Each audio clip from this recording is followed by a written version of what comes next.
అందరికీ నమస్కారం. Welcome to explain TV.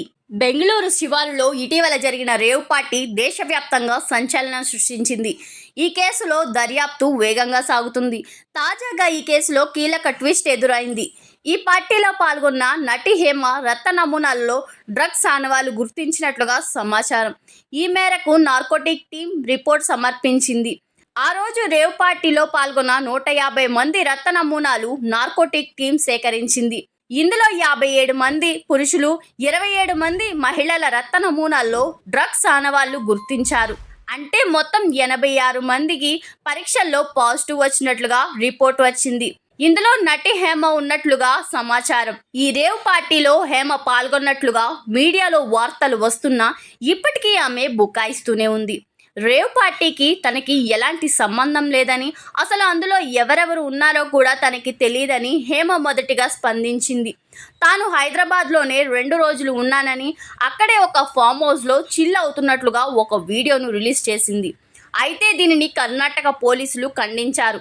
Rave పార్టీలో హేమ పాల్గొన్నారంటూ ఫోటోను కూడా రిలీజ్ చేశారు. పోలీసులు రిలీజ్ చేసిన ఫోటోలో, హేమ పోస్ట్ చేసిన వీడియోలో ఒకే డ్రెస్ ఉండడంతో నెటిజన్లు ఆమెను ట్రోల్ చేశారు. ఇక ఆ తర్వాత రోజే ఇంట్లో బిర్యానీ వండుతున్న వీడియోను హేమ తన ఇన్స్టాగ్రామ్లో పోస్ట్ చేశారు. ఎప్పుడూ లేనిది ఇలా సడన్గా సోషల్ మీడియాలో వీడియో పోస్ట్ చేయడంతో నెటిజన్లకి కూడా అనుమానం వచ్చింది. ఫామ్ హౌస్లో హైదరాబాద్కు చెందిన వాసు అనే వ్యక్తి sunset to sunrise victory పేరుతో ఏర్పాటు చేసిన ఈ రేవ్ పార్టీలో బెంగళూరు శివారులోని ఓజీఆర్ ఫామ్ హౌస్లో ఏర్పాటు చేయగా పార్టీకి 150 మంది హాజరయ్యారని తెలిపారు. దాదాపు 10 మంది సినీ ప్రముఖులు కూడా హాజరయ్యారని ప్రచారం జరుగుతుంది. తెల్లవారుజామున 3 గంటల ప్రాంతంలో భారీ డీజే సౌండ్ రావడంతో పొరుగువారు ఫిర్యాదు చేశారని, దీంతో రేవ్ పార్టీ విషయం బయటపడిందని వెల్లడించారు. మరోవైపు పార్టీకి హాజరైన వారిలో hero Srikanth, choreographer Jani master, anchor Shyamala ఉన్నారనే ప్రచారం జరగగా తాము హాజరు కాలేదని వీడియోస్ రూపంలో క్లారిటీ ఇచ్చారు. ఈ నేపథ్యంలో దర్యాప్తులో ఎవరెవరి పేర్లు బయటకు వస్తాయనేది సస్పెన్స్గా మారింది.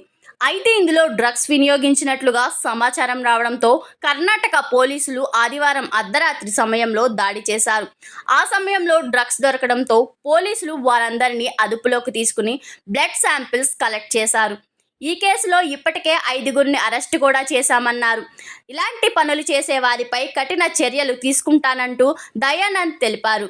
ఈ వీడియో కనుక మీకు నచ్చినట్లయితే వెంటనే ఎక్స్ప్లోయిన్ టీవీని సబ్స్క్రైబ్ చేయండి.